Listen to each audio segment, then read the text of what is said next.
ឯកសារសភៅវត្តសាស្ត្រឬក៏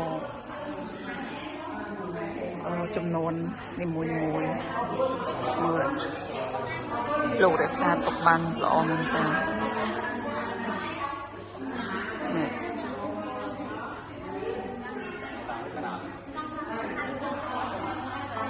នេះតាំងពីចំនួនពីដើម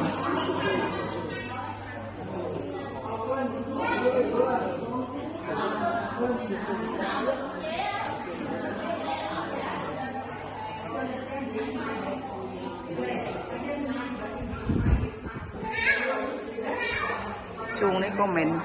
តិចឆ្នាំដែរនេះ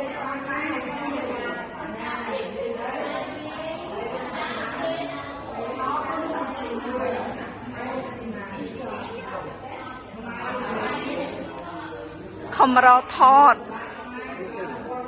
ខើឲ្យភ្លឺឡើងច្បាស់ណា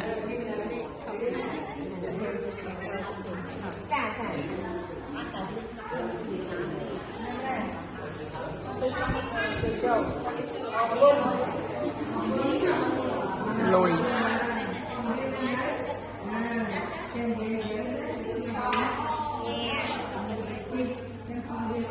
មានលុយរៀល